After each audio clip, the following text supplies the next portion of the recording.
시청자 여러분 안녕하십니까? 복지TV 뉴스입니다. 카카오톡이나 페이스북 등 사회 관계망 서비스. 이제 연령을 불문하고 스마트폰으로 많이들 이용하시죠. 그런데 국내 4대 SNS를 대상으로 앱 접근성을 조사해봤더니 트위터를 제외한 나머지 앱들은 장애인에 대한 접근성이 다소 떨어지는 것으로 드러났습니다. 정유림 기자입니다. 국내 한 연구소와 접근성 분석 업체가 모바일 애플리케이션 접근성을 분석해봤더니 트위터가 가장 좋은 점수를 기록했고 카카오톡과 페이스북은 보통 수준, 네이버 밴드가 가장 미흡한 것으로 나타났습니다. 모바일 앱 접근성은 비장애인뿐 아니라 시청각 등의 장애인들도 앱을 제대로 이용할 수 있게 했는지를 평가하는 척도인데요. 하지만 정부가 제정한 모바일 앱 접근성 지침을 기반으로 내린 전문가 진단평가에서는 밴드가 보통 수준을 기록하는 등 대체로 나쁘지 않은 평가를 받았지만 시각장애인들이 직접 평가한 결과 밴드는 100점 만점 기준 37.5점을 기록해 매우 미흡한 것으로 나타났습니다. 1위를 기록한 트위터에 비하면 절반도 되지 않는 수준인 겁니다. 평가에 직접 참가한 시각장애인들은 밴드가 전반적으로 대체 텍스트가 제공되지 않고 있다는 점을 어려움으로 꼽았습니다. 대체 텍스트는 사진이나 정보에 시각장애인을 위한 글자를 제공하는 것으로 앱 접근성에서 가장 기본이 되는 부분입니다. 전문가들은 국내 기업들이 모바일 앱 접근성에 대한 이해가 부족한 점을 문제점으로 꼽았습니다. 공공기관이나 기업들이 그 웹에 대한 접근성은 상당히 많이 개선을 했습니다. 그런데 이번 조사를 해보니까 앱에 대해서는 많이 부족한 걸 발견했거든요. 그래서 그 앱에 대한 접근성도 반드시 고려를 해야 된다고 생각합니다. 아직 걸음마 단계인 모바일 앱 접근성. 세계 최고 수준의 스마트폰 보급률을 기록하고 있는 대한민국에서 모바일 앱 접근성은 누구나 누려야 할 권리입니다. 복지TV 뉴스 정유림입니다. 전국에서 네로라 하는 탁구 선수들이 한자리에 모였습니다. 제1회 서울시장배 전국장애인 탁구 선수권 대회가 열린 것인데요. 현장에 정두리 기자가 다녀왔습니다. 선수들의 기합 소리와 핑퐁 소리가 가득한 올림픽공원 핸드볼 경기장. 지난 19일과 20일 양일간 제1회 서울시장배 전국장애인 탁구 선수권 대회가 펼쳐졌습니다. 전국에서 250여 명 선수들이 참가한 이번 대회에는 2014 인천장애인 아시아경기대회 국가대표 선수들이 출전한 가운데 선수들은 가장 강력한 라이벌인 동료 선수들과의 경기에서 마지막 기량 점검을 마쳤습니다. 자신감은 항상 있는데 저희 국내 선수들이 외국 선수들보다 더 어렵거든요. 저는 중국 선수들도 어려운데 서로 너무 잘 알다 보니까 합숙 때 또 연습 많이 해가지고 좋은 결과 있도록 해야죠. 대한민국 장애인 체육의 효자 종목 탁구. 국제 무대에서의 강세가 인기와 경기력을 함께 발전시키며 국내 대회의 열기 또한 뜨거워지고 있습니다. 복지TV 뉴스 정두리입니다. 최근 5년간 저소득층에 지급되는 기초생활비를 부당하게 받았다가 적발된 금액이 321억 원에 이르는 것으로 나타났습니다. 보건복지부가 국회 안전행정위원회 소속 이철우 의원에게 제출한 기초생활수급자 부정수령 현황에 따르면 지난 2010년부터 올해 8월 말까지 총 3만 448명에게 321억 원이 부당하게 지급된 것으로 집계됐습니다. 복지부는 이 가운데 180억 원을 환수하지 못한 것으로 드러났으며 이 의원은 기초생활수급자들이 부정수급자들로 인해 불이익을 받는 일이 없도록 당국의 수급자 심의가 엄격해질 필요가 있다고 지적했습니다. 노인돌봄 서비스 대상자 목록이 제대로 관리되지 않아 유사한 서비스가 1,800여 명에게 중복 지원된 것으로 드러났습니다. 보건복지부는 최근 보건복지정보개발원에 대한 종합감사에서 정보개발원은 노인돌봄 서비스 대상자가 장기요양 등급 판정을 받는 경우 지자체에 실시간으로 알려 서비스를 중단하도록 조치해야 하지만 제대로 이행하지 않고 있다고 밝혔습니다. 이어 올해 4월 기준으로 노인돌봄 서비스 전체 대상자 4만 1,000여 명 중 4.3%가량인 1,800여 명이 장기요양 서비스를 동시에 받고 있었다며 이들에게 중복으로 지급된 복지 예산은 2억 9,600여만 원이라고 설명했습니다. 취업이 어려운 발달장애 청년들이 바리스타로 일할 수 있는 경기도의 나는 카페가 호응을 얻으며 구호점의 문을 열었습니다. 정유림 기자입니다. 올해 초 개점한 병원 1층 한켠에 자리 잡은 카페. 이곳에선 발달장애 청년이 바리스타로 일을 하고 있습니다. 손님이랑 전화 다르다고 했는데 하니까 좀 손님이랑 같이 해도 뿌듯한 거. 성실히 근무하는 바리스타에 의사와 환자 등 고정 고객이 많아 꾸준한 매출을 올리고 있습니다. 성남의 나는 카페 8호점에선 장애 청년 바리스타를 보기 위해 일부러 찾아오는 고객들도 생겼습니다. 휴가 갔다 오면 바로 어디 놀러 갔다 왔냐고 물어보시고 고객하고 종업원의 그런 관계가 아니고 무슨 친척 만나는 거 그런 거 있잖아요. 이웃, 사촌 뭐 그런 느낌이 저희 되게 강해요. 취업이 힘든 발달장애 청년들에게 바리스타 교육은 물론 일을 할 수 있는 터를 마련해주는 나는 카페. 지난 2012년 안산 1호점을 시작으로 의왕시에 9호점이 개점했습니다.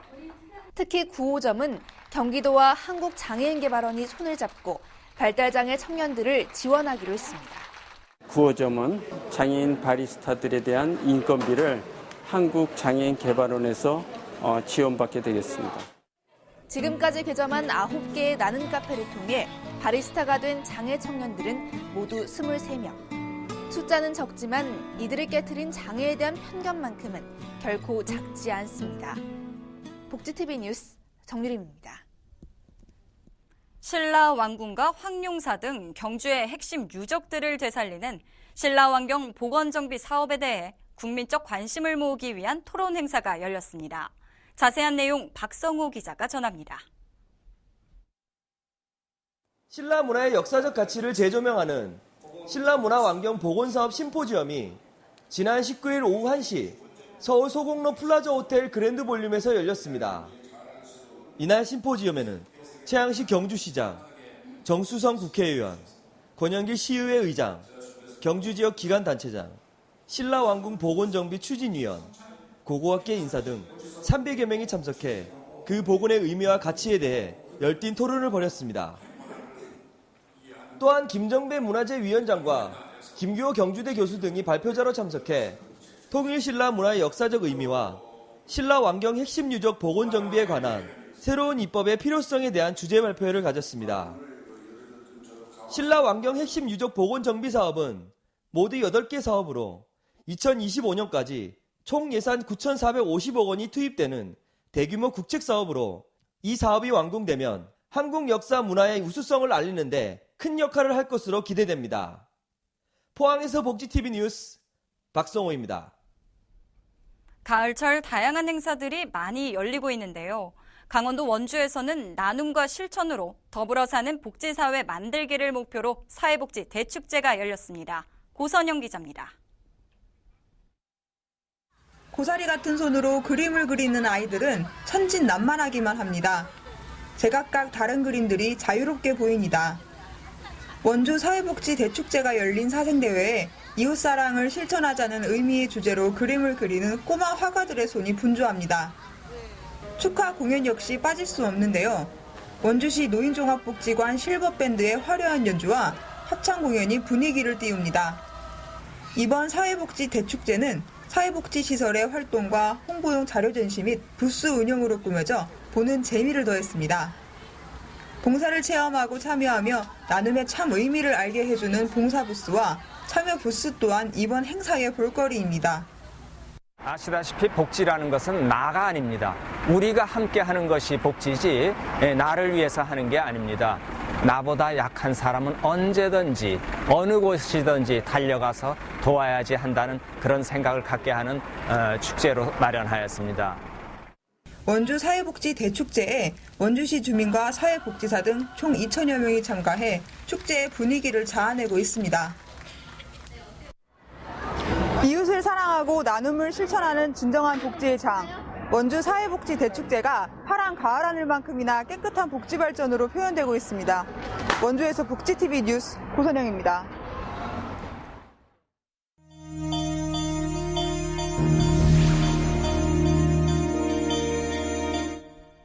이어서 간추린 뉴스를 전해드립니다.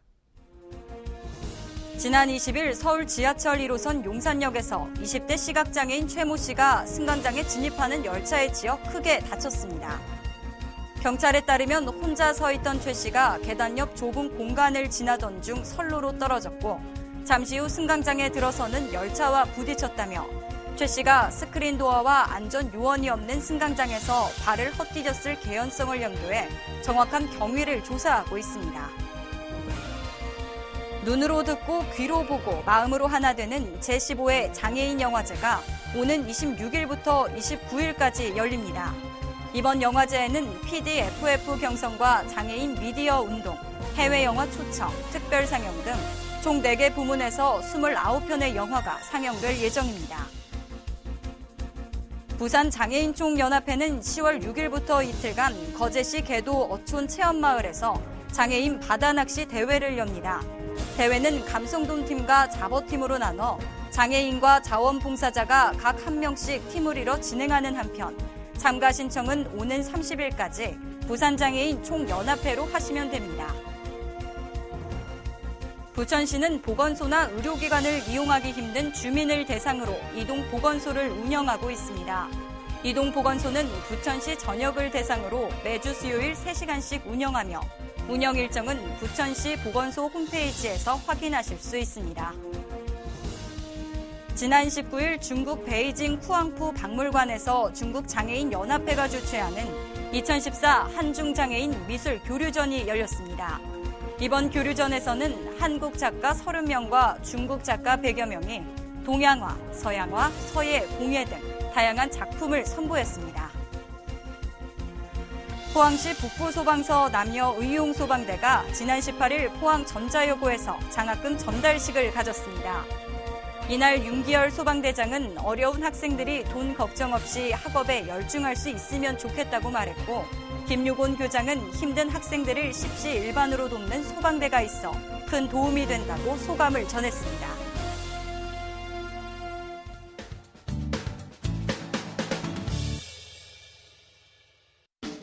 한 주간의 사회복지 행사를 한눈에 알려드리는 시간 복지 게시판입니다. 식품의약품안전처에서 나트륨 과다 섭취의 위험성과 질병 예방을 위한 공모전을 실시합니다. 나트륨 저감화 인식을 위한 것을 주제로 모든 출품작은 순수 창작물이어야 하며 타 공모전에서 입상한 작품이거나 표절 시비가 발생할 경우 심사에서 제외됩니다. 자세한 사항은 식품의약품안전처 공모전 사이트를 통해 확인할 수 있습니다. 굿네이버스 서울본부에서 제3회 지구촌 나눔 가족편지 쓰기 대회 행사 진행원과 보조원을 모집합니다. 굿네이버스 서울본부는 미래의 주역인 어린이들에게 어려서부터 이웃을 돌아보는 마음을 심어주기 위해 세계시민 교육 지구촌 나눔 가족 행사를 실시하고 있습니다. 또한 국내뿐 아니라 북한과 제3세계 아동들에게 이웃사랑을 실천하는 봉사활동 단체입니다. 봉사에 관심 있는 사람은 누구나 참여 가능하며 자세한 사항은 굿네이버스 서울본부로 문의하시기 바랍니다. 지금까지 복지 게시판이었습니다. 한낮의 가을볕과 달리 아침 저녁으로 뚝 떨어지는 일교차에 건강관리 신경 쓰셔야 하는 때인데요. 감기에 걸리지 않도록 목을 따뜻하게 하고 건조한 만큼 물을 자주 마시는 것 기억하시기 바랍니다. 이상으로 복지TV 뉴스를 마칩니다. 시청해주신 여러분 고맙습니다.